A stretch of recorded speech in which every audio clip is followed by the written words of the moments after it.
Muito bem, voltamos a falar direto da página do Jornal Visão Espírita no YouTube e no Facebook para mais uma gota de Espiritismo, mais uma gota de O Livro dos Espíritos, livro 2º, capítulo 9, Intervenção dos Espíritos no Mundo Corporal. Vamos iniciar o item Pressentimentos, e já vamos finalizá-lo também, mas não esgotá-lo, evidentemente, não temos capacidade para isso.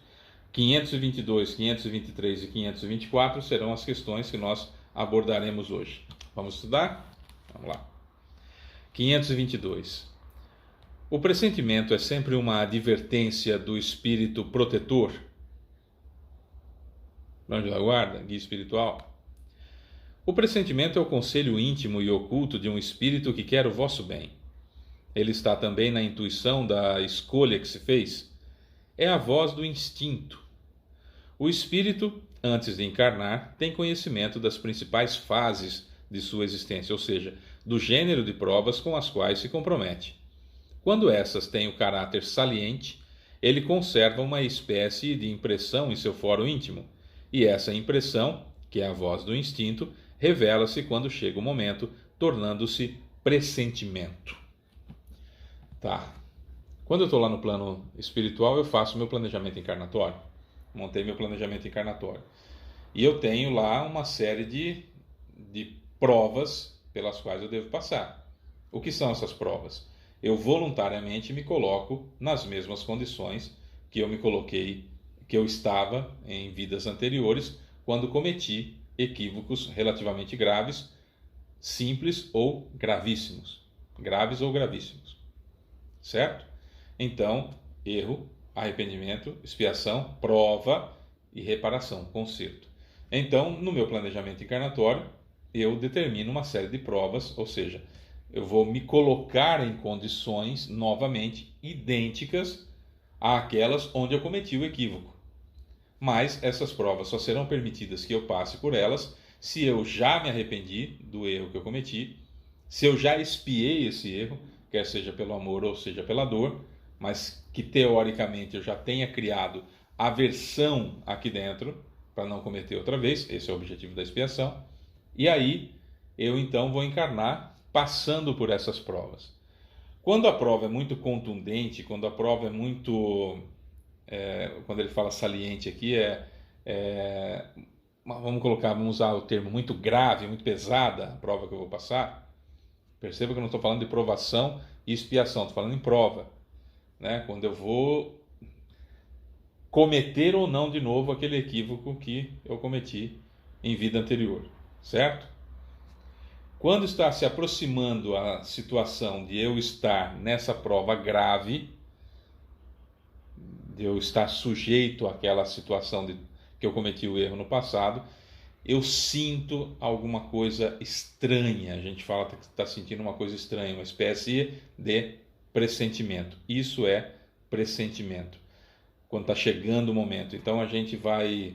Nosso instinto de conservação, ele tem receio. Porque a gente sabe lá no fundo o que a gente passou depois do erro que a gente cometeu.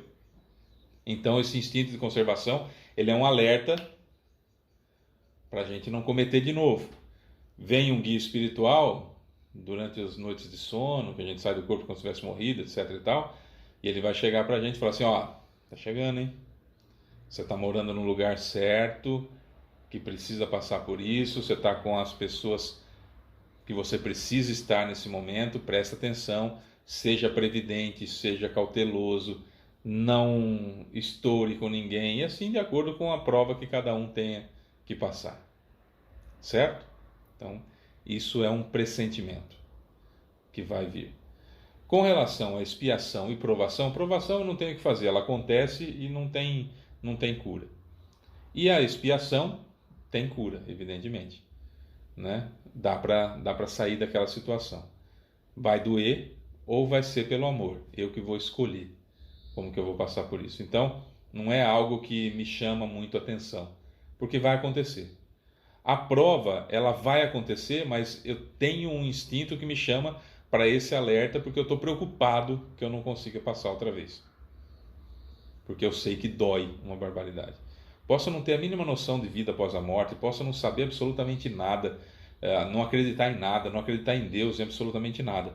Mas vem aquele aquela qualquer coisa que vem assim, que encuca a gente, que deixa a gente ressabiado, que deixa a gente preocupado, que é uma voz íntima que vem para a gente. É o pressentimento. 523. Os pressentimentos e a voz do instinto têm sempre algo de vago, como eu acabei de dizer. Na incerteza, o que devemos fazer? Se eu não consigo saber exatamente o que está acontecendo, o que eu devo fazer? Resposta: quando estás confuso, invoca teu bom espírito, ou pede ao Mestre de todos nós, Deus, que te envie um de seus mensageiros, um de nós. Eleva o pensamento. O que é evocar? Evocar eu atraio para mim. Evoco um espírito para se manifestar. Invocar, eu me coloco em condição de.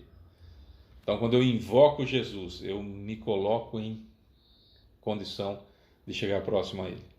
Quando eu invoco o meu bom espírito, meu guia espiritual, meu anjo da guarda, eu me elevo até Ele. A gente já aprendeu, inclusive, a dar nome para o nosso guia espiritual nos nossos vídeos anteriores. Então, elevar o pensamento. Na dúvida, começou a sentir umas coisas ruins, um certo pressentimento, que alguma coisa não está bem, eleva o pensamento. Eleva o pensamento, pede ajuda. Faça a seguinte oração. Olha só, faça a seguinte oração. Chegando no seu quarto, antes de dormir, senta na cama, não deita para fazer oração, senta na sua cama e fala assim: meu Deus. Só.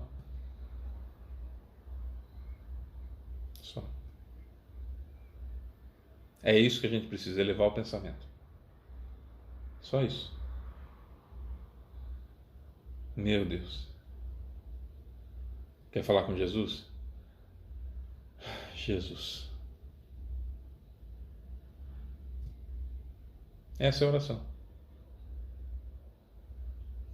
Essa é a oração. A oração é para eu elevar o pensamento. A oração é para eu elevar a vibração. Não é para Deus mudar a lei dele e tirar o meu problema. É para eu elevar a vibração, para eu invocar Deus, para eu invocar Jesus, para eu invocar meu guia espiritual, para eu poder me aproximar deles, elevando a minha vibração e com isso receber um bom conselho, receber a tranquilização de um espírito familiar que vai se aproximar de mim e eu vou me sentir confortado. A oração tem esse valor extraordinário.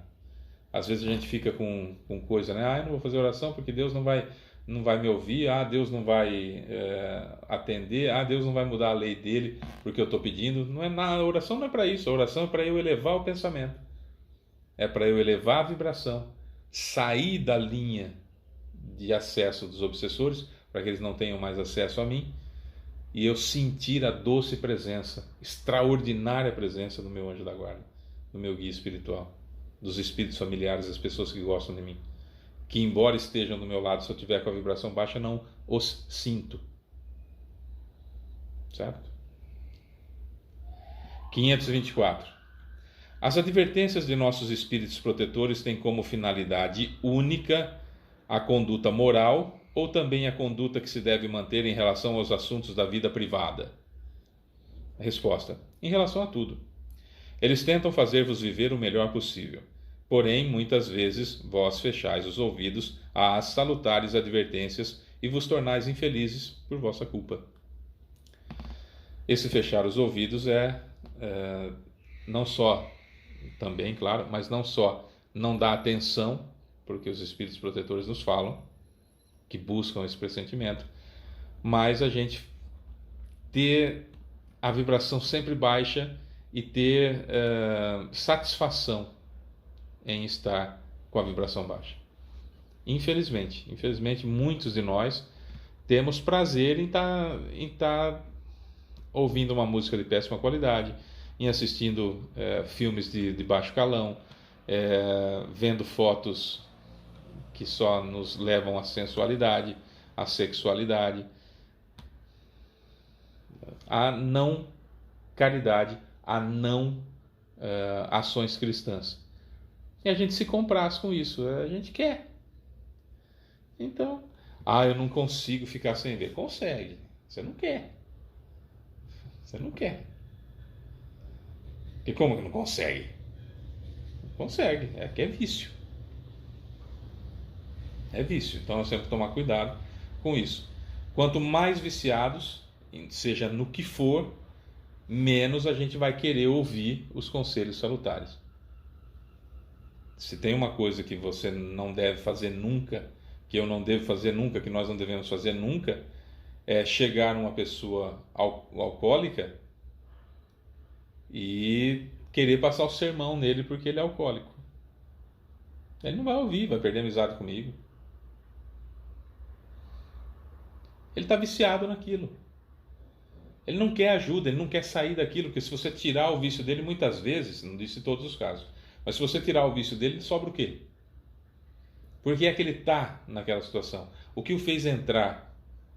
Ajudar requer o quê? Requer envolvimento com a pessoa, que é o que o meu guia espiritual tem comigo, que é o que o meu espírito protetor tem comigo, que é o que os espíritos familiares têm comigo, e com cada um de nós, evidentemente.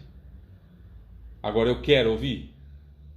É igual quando você chega para uma pessoa que está extremamente nervosa porque aconteceu alguma coisa e você fala para ela, calma, como se você disser para a pessoa calma, simplesmente cai uma coisa na cabeça dela e a pessoa fica calminha. Fala, por que eu não pensei nisso antes, né? Eu estava tão nervoso, era só eu ficar calmo que eu já ficava. Claro que não. Evidentemente que não. Até piora, né?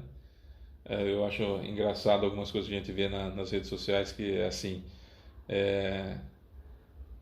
pesquisas confirmam, claro que é uma bobagem, não é verdade isso. Pesquisas confirmam que a raiva aumenta em 100% se você disser para a pessoa, eu te avisei. Não é? Por que você vai falar eu te avisei para a pessoa? Às vezes a gente até pede, não fala nada, eu sei que foi que eu fiz errado, não fala nada. O negócio agora, se você gosta de mim, só me apoia, que depois nós vamos ver por que eu fiz errado e não fazer. A pessoa olha bem para sua cara e fala assim, não, eu te avisei. Você não quis me ouvir, agora é o que você está passando. Porque interessa para a pessoa ter razão do que ter amigos. Ter razão do que ter marido, ter razão do que ter esposa, ter razão do que ter filhos, e assim sucessivamente. Meu guia espiritual não faz isso comigo. Mas eu não quero ouvi-lo porque eu estou acostumado com espíritos encarnados que são assim, egoístas, e eu acho que o meu guia espiritual também é. Então eu não ouço, eu não quero nem ouvir o que ele tem para falar. Eu já sei que você vai falar. Não sei se aconteceu com vocês já, de conversar com um mentor espiritual, e a hora que o mentor espiritual chega, você já começa, olha, eu já fiz isso de bom, eu tenho essa qualidade, eu sei isso, eu sei aquilo outro. Sei que você vai falar desse erro aqui, mas tem um monte de coisa boa aqui, ó. Via de regra eles ouvem e falam, não, eu sei de tudo isso. Aqui eu vim aqui para ajudar aquele problema que você tem. Essa parte boa que você falou, não precisa mais de ajuda, já está bem. A gente fica mais com raiva ainda, falar a verdade para você, viu? Depois a gente percebe que é com carinho, mas na hora a gente fica com um pouco de raiva. Porque a gente quer que passem a mão na nossa cabeça. Essa que é a verdade. Afaguem-nos. Os espíritos protetores nos ajudam com seus conselhos através da voz da consciência que fazem falar em nós. Mas como nem sempre damos a isso a devida importância, oferecem-nos outros meios mais diretos, servindo-se das pessoas que nos cercam. Que cada um examine as diversas circunstâncias felizes ou infelizes de sua vida e verá que, em inúmeras ocasiões, recebeu conselhos que nem sempre foram aproveitados e que lhe teriam poupado muitos dissabores se tivessem sido escutados. Pior que é verdade. Pior que é verdade.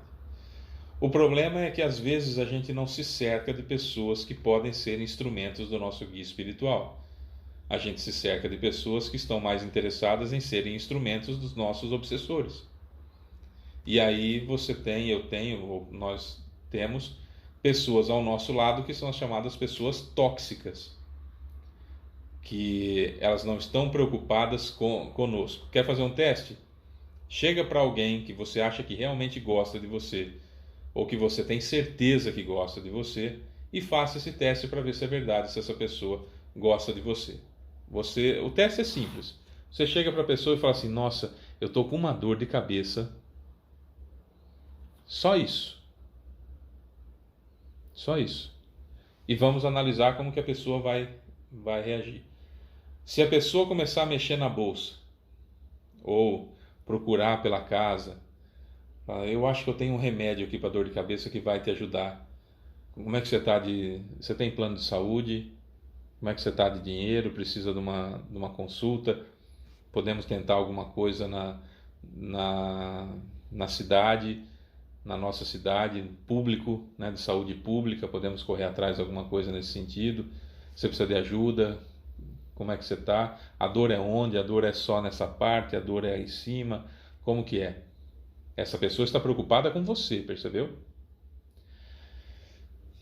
A grande probabilidade de nós ouvirmos é: nossa, eu também estou com uma dor de cabeça. Nossa, você nem faz ideia. E aí você fala assim: ah, eu comecei essa dor de cabeça hoje de manhã. Estou com essa dor de cabeça faz uma semana. Nossa, você não faz ideia. Dói aqui assim, ó. Já tomei remédio, já me passaram remédio. Falei com fulano, fulano me deu remédio, tomei, não melhorei. Eu acho que deve ser alguma coisa que eu comi, deve ser o fígado. Essa enxaqueca que eu tenho desde pequeno, e a pessoa não para mais de falar dela. Ela não está preocupada com você.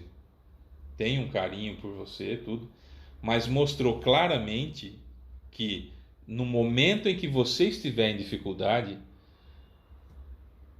essa pessoa tem mais propensão, por mais que goste de você, tem mais propensão a ser instrumento do obsessor do que instrumento do seu guia espiritual.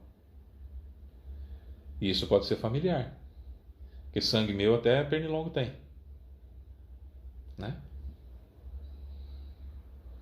Então nós temos que começar a analisar esse tipo de coisa. Às vezes é complicado realmente, até para o nosso guia espiritual chegar na gente, porque a gente baixou a vibração. As pessoas à nossa volta, que eu escolho como companhia, são piores que eu? Aí fica difícil. Certo? Complicado, né? É. Mas a gente vai aprendendo muita coisa. Sou Fábio Pereira, essa é mais uma gota de Espiritismo. Até amanhã. Beijo pra você que fica. Tchau.